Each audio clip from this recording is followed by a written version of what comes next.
Salut à tous, ici Noctis-sama, j'espère que vous allez bien. Aujourd'hui on se retrouve pour parler du chapitre 258 de Tokyo Revenger. Et cette semaine, on va avoir la réaction de la plupart des personnages qui se trouvaient sur le champ de bataille. Et donc ça sera l'occasion de revoir certains membres du Toman qui étaient jusqu'ici considérés comme étant KO. Et surtout, on va se concentrer sur la suite de la confrontation de Takemichi face à Senzu suite au décès malheureux de Kakucho. Un affrontement qui sera interrompu par le seul et unique Taiju. Bref, j'espère que vous êtes prêts car on va se plonger immédiatement dans ce chapitre et je dois avouer qu'on a pas mal de choses à se dire.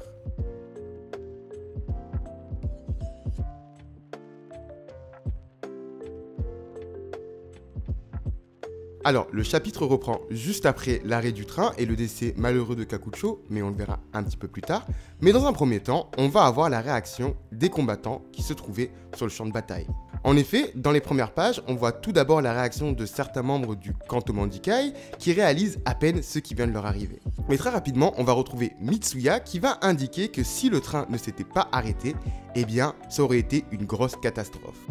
Ici, dans ces premières pages, ça nous confirme bel et bien que le personnage est de nouveau opérationnel. D'ailleurs, ce chapitre va nous montrer pas mal de personnages qui, jusqu'ici, étaient considérés KO et donc ont réussi à se lever. Et d'ailleurs, pour être plus précis, le seul personnage qu'on ne verra pas, eh bien, c'est Senju. Mais ça, on y reviendra dans quelques instants. Bref, quoi qu'il en soit, on aura également la réaction de Mikey et dans un premier temps, on verra le personnage prononcer le nom de Senzu. Comme à son habitude depuis quelques temps maintenant, le personnage ne va pas être très expressif au niveau du visage, mais le fait qu'il prononce le nom de son vice-capitaine peut être interprété de deux manières. La première, et elle serait en adéquation avec la suite de l'intervention du personnage, c'est que Mikey serait plus ou moins déçu que Senzu ait échoué son plan. Et la seconde, et celle que je vais privilégier, c'est que cette réaction, ou en tout cas le fait que Mikey prononce le nom de Senzu, peut nous ramener au flashback qu'on a vu quelques semaines auparavant. En effet, si on se souvient bien, on avait vu le vice-capitaine du Kantomandikai prêter plus ou moins allégeance à Mikey en lui disant qu'il serait prêt à mourir pour lui. Sa réaction pourrait plus ou moins refléter que Mikey pourrait bel et bien penser et réaliser à quel point le personnage est prêt à aller loin pour lui. Bien entendu, comme j'ai pu vous le dire, je pense qu'il y a quelque chose de beaucoup plus profond derrière, mais à ce stade, Mikey pourrait ne pas en avoir conscience. Bref, quoi qu'il en soit, le personnage va poursuivre et va s'adresser à ses hommes. Dans cette intervention, il va leur indiquer d'arrêter de rêvasser et de continuer à se battre afin de terrasser un Kantomandikai déjà un genou à terre depuis quelques temps maintenant. En se basant sur cette intervention, on peut voir que le capitaine du Kantomandikai est toujours déterminé à exterminer ses anciens amis et c'est quelque chose qui ne va pas échapper à Smiley. En effet, dans ce plan, on va revoir le capitaine accompagné de Peian et de Hengri au sol et ce dernier va indiquer qu'à ce stade, il n'y a plus moyen pour le Toman de faire demi-tour. Alors dans un premier temps, mais ça on avait pu l'interpréter en voyant Mikey, on voit que les trois personnages se sont bel et bien fait terrasser par leur ancien capitaine. C'était en effet quelque chose qu'on s'était partagé et qui semblait plus ou moins évident, et bien que le trio semble KO, on peut voir que le capitaine ne les a pas achevés, ce qui peut laisser penser qu'il pourrait à un moment donné revenir dans la bataille à l'image d'un Mitsuya, Akai, Akun ou Shifuyu. De plus, la réaction de Smiley peut montrer plus ou moins un regret quant à la tournure des événements. En effet, bien que l'ensemble du Tokyo Mandikai était motivé à entrer en guerre pour sauver Mikey, la phrase prononcée par le capitaine de division pourrait laisser penser que ce dernier ne se doutait pas que les événements allaient prendre cette tournure. Et bien que certains personnages commencent à se relever, la situation reste à ce stade toujours critique pour nos héros, même si elle va changer, mais ça, on le verra un petit peu plus tard. Bref, quoi qu'il en soit, suite à ce passage, le chapitre va se recentrer sur la mort malheureuse de Kakucho et la réaction de Takemichi. Et ici, on peut clairement ressentir sa tristesse. En effet, c'est de manière très touchante que le personnage va exprimer sa tristesse et son reni vis-à-vis de la situation. Et cela est très compréhensible. En effet, comme on avait pu se le partager lors des précédentes reviews, les deux amis n'ont jamais vraiment eu d'animosité l'un envers l'autre, mais ont toujours été des ennemis de circonstance. Et malgré que les deux personnages se sont affrontés pendant un long moment durant cette bataille, Takemichi a toujours eu une haute estime pour Kakucho, et c'est donc tout naturel que le personnage ait du mal à accepter la situation, surtout que Kakucho a réalisé un acte héroïque en sauvant un bon nombre des membres du Toman et du Kantomandikai. C'est donc dans une situation assez touchante que le personnage réalise que leur retrouvaille, ou en tout cas leur célébration, n'aura pas lieu, ce qui aura pour effet de lui briser le cœur. Quoi qu'il en soit, le capitaine du Tokyo Mandikai n'aura pas réellement le temps de pleurer son ami, puisque Senzu profitera une nouvelle fois d'un temps mort pour passer à l'action avec l'intention de tuer Takemichi. Dans ces cases, on retrouve le vice-capitaine du Kanto Mandikai, plus qu'agacé de la tournure des événements, car rappelons-le, c'est bel et bien Takemichi qui est à l'origine de l'échec de son plan.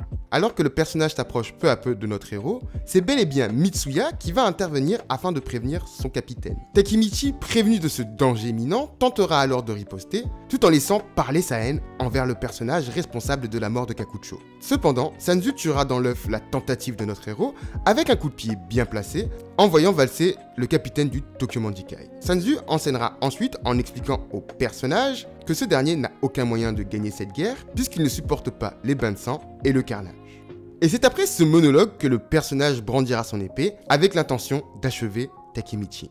Ici, on assiste à une opposition assez forte entre les deux personnages. En effet, à travers ses paroles, Sanzu questionne la légitimité de Takemichi à se mêler à une bataille aussi sanglante. Si on s'intéresse au personnage de Sanzu, et bien qu'on ne connaisse pas toutes les pièces de son passé, on sait que ce dernier a évolué dans un environnement plutôt violent, et ce, depuis l'obtention de ses cicatrices. En effet, dans les éléments qui nous ont été livrés dans le manga, on sait que le personnage est plutôt belliqueux, et par la suite, ses actions nous ont montré que le personnage n'avait pas peur de commettre des actes violents, et même d'éliminer les gêneurs qui se dresseraient sur son chemin. Par opposition, Takemichi représente la lumière et l'espoir, et à travers son objectif, le personnage souhaite plutôt sauver le plus de personnes possible, et donc se bat uniquement par nécessité. Cela reflète également ses capacités au combat, et bien qu'on a pu voir en début de bataille que Takemichi sait désormais se défendre, le combat est quelque chose qui ne fait pas réellement partie de son ADN. Via ces éléments, Sanzu se pense donc plus légitime à évoluer dans ce type de situation, mais la suite de l'œuvre montrera sûrement que ce dernier a tort, comme on peut le voir dans la plupart des mangas. En effet, c'est bien sa détermination, sa bienveillance et son côté positif qui permettront sûrement à notre héros de triompher, et cet élément pourrait bel et bien être une des clés qui permettront au personnage de Sanzu de remettre en question sa philosophie, ou du moins de se rendre compte qu'il a fait fausse route jusqu'à présent. Cependant, les objectifs du personnage restent à ce stade très mystérieux, et tout comme j'avais pu vous le présenter dans la vidéo théorie de Silver, je pense également que le personnage est de mèche avec Hanma, ce qui rendrait la situation bien plus compliquée qu'elle n'y paraît. Bref, quoi qu'il en soit, c'est au moment où Sanzu va indiquer au capitaine du Tokyo Mandikai que sa fin est arrivée, que Taiju va faire son entrée. Une entrée assez symbolique car elle permettra de créer une opposition avec les paroles de Sanzu, car c'est en demandant à Takemichi si c'est réellement sa fin que le personnage redonnera sûrement de la motivation au capitaine du Tokyo Mandikai. En effet, cette phrase se rapporte directement à la confrontation de Taiju avec Takemichi lors de l'arc des Black Dragons. En prononçant ces mots, le personnage indique à Takemichi qu'il sait qu'il a beaucoup plus de ressources, en prenant pour exemple leur confrontation et la motivation dont le personnage avait fait preuve, alors que Mitsuya, Akai et Shifuyu étaient prêts à abandonner.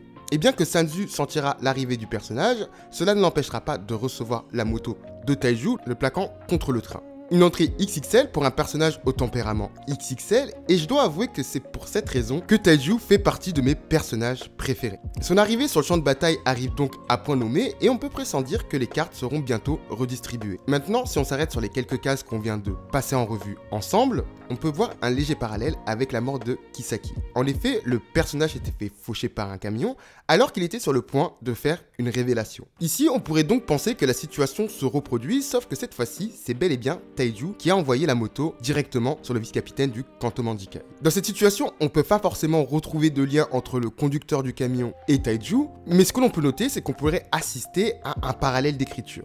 En effet, contrairement à Kisaki, Sanzu a pu nous révéler des informations sur l'existence d'un voyageur temporel. Et contrairement à l'un des antagonistes majeurs de cette œuvre, le personnage pourrait bel et bien terminer ses révélations avant d'être mis hors combat. Un des scénarios que je vois bien si on considère que Sanzu est mis hors combat ou sera mis hors combat très rapidement, c'est que le personnage pourrait bel et bien révéler des informations sur le voyageur temporel avant de s'écrouler au sol dans l'incapacité de poursuivre le combat. Ces révélations permettraient à Takemichi d'être mis sur la piste du second voyageur temporel, ou en tout cas d'essayer de découvrir son identité, même si je pressens que ce dernier va se fourvoyer dans un premier temps. En effet, Sanzu étant proche de Mikey, le capitaine du Tokyo Mandikai pourrait penser que ce dernier a obtenu le pouvoir de voyager dans le temps.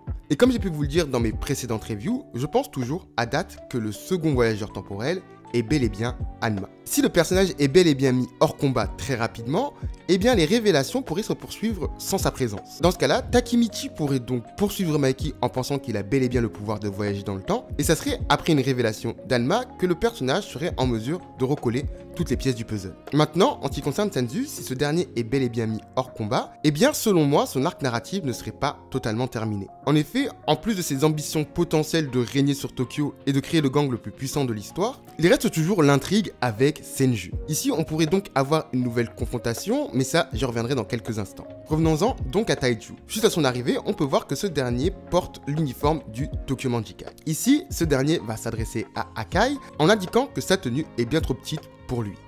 Cet élément nous permet donc de recoller les morceaux. Bien que cela ne nous a pas été montré, je pense que Taiju faisait bel et bien partie des personnages identifiés par Takemichi et son petit groupe. Cependant, quelque chose a dû laisser penser à Takemichi que ce dernier ne se joindrait pas à lui, et donc le personnage a dû décider d'entrer en guerre sans forcément le compter dans son effectif. Cet élément pourrait donc justifier la surprise d'Akai et celle de Takemichi qu'on a en fin de chapitre. De plus, le fait que Taiju est identifié comme étant le capitaine de la 6ème division du Toman me pousse à vous émettre cette hypothèse, car sans la validation du capitaine, eh bien il me paraît assez compliqué de le positionner à ce rang. Takemichi, ayant déjà réussi à réunir une équipe constituée de ses amis et de combattants puissants, aurait également réussi à recruter son ancien ennemi, Taiju, afin que ce dernier rejoigne sa cause. Ici, on pourrait donc retrouver un nouveau parallèle avec Shinshiro qui avait exactement la même capacité. De plus, si Taiju est identifié comme étant le capitaine de la 6ème division, cela signifie qu'il doit avoir un groupe derrière lui. Cette équipe pourrait donc être constituée d'anciens membres des Black Dragon qui se seraient joints à Taiju afin de venir prêter main forte à Takemichi. De plus, je pressens également que ce groupe pourrait être constitué d'anciens membres du Brahman. En effet, Taiju étant identifié comme un capitaine de division, eh bien ce dernier pourrait bel et bien bénéficier d'un vice-capitaine. Et pour ce rôle, je vois bien Takeomi. Étant parfaitement au courant de la situation, le personnage aurait pu décider de se joindre à l'ancien capitaine des Black Dragon afin de venir prêter main forte à Takemichi. Par la même occasion, cette action permettrait au personnage de venir veiller sur sa sœur, mais également de venir contempler l'aspect radical de Sanzu. Ici, si mes théories se vérifient, je vois bien Taiju et Takeomi venir affronter Benkai et Waka dans un duel 100% Black Dragon. En effet, Takeomi faisant partie de la première génération des Black Dragon serait tout bonnement légitime pour essayer de raisonner les deux personnages. Et en ce qui concerne Taiju, sa force sera sûrement utile au combat, mais on sait surtout que le comportement et l'objectif du personnage étaient complètement différents lors de l'arc des Black Dragon. Ici, sans forcément comprendre l'ensemble des tenants et aboutissants, le personnage pourrait donc se mêler au combat et exprimer les éléments qui ont permis au personnage de venir rejoindre Takemichi afin de lui prêter main forte. Et donc, si cela se produit, je vois bien la fin de l'arc narratif de Sanzu se produire aux côtés de Sanju. En effet, si on imagine que la fin de l'intrigue du second voyageur temporel se passe sans la présence de Sanzu, j'imagine bien Sanzu se relever à un moment donné et venir confronter ou à minima parler à son frère afin de lui indiquer qu'elle s'était fourvoyée, que son changement de comportement n'était pas réellement la faute du personnage, et peut-être bien que Sanju viendrait tendre la main à son frère afin de l'aider à revenir dans le droit chemin. Bref, quoi qu'il en soit, ce sont mes théories, et on verra bien si la suite des chapitres confirmeront ou infirmeront tout cela. Enfin, avant de passer à l'outro, je souhaitais à dire que l'arrivée de Taiju est tout simplement un régal. Et comme je vous l'ai présenté comme une possibilité dans mes théories, eh bien certains d'entre vous me l'ont d'abord suggéré, ce qui m'a permis de réévaluer la situation. Donc pour cela, je voulais féliciter pas mal d'entre vous, un grand bravo à tous ceux qui ont eu du flair et qui les ont mis dans les commentaires. Les amis, on arrive au terme de cette vidéo. Si vous l'avez regardé jusqu'au bout, eh bien je vous en remercie. Comme d'habitude, si vous avez apprécié le contenu, n'hésitez pas à liker un maximum la vidéo et à commenter afin de me faire part de vos avis ou encore de vos théories sur ce qui risque de se passer dans les prochains chapitres. N'hésitez pas également à vous abonner afin de rejoindre le gang. Bien entendu, je n'allais pas conclure avant de vous remercier. Un grand merci à l'ensemble d'entre vous pour votre soutien pour la chaîne. Comme vous avez pu le voir, on a dépassé les 1000 abonnés et c'est tout simplement incroyable. La chaîne a commencé il y a un peu moins de 4 mois et j'avoue que j'étais loin de me douter qu'on serait aussi nombreux aussi rapidement. Donc encore une fois, un grand merci à vous car tout ça, c'est grâce à vous. Comme j'ai pu vous le dire dans mon post en début de semaine, j'hésite à vous proposer une FAQ, donc n'hésitez pas à me dire dans les commentaires si ça vous intéresse, et si c'est le cas, eh bien j'organiserai tout cela. En attendant, j'espère que cette vidéo ne sortira pas trop tard, mais surtout je vous prépare la suite de l'histoire de Kazutora, et puis ensuite on continuera à enchaîner sur les autres micro-histoires de Ken Wakui, sur les autres personnages du Tokyo Manjikai. Et si tout va bien, la seconde partie devrait arriver la semaine prochaine. Bref, quoi qu'il en soit, en attendant, portez-vous bien et je vous dis à très bientôt.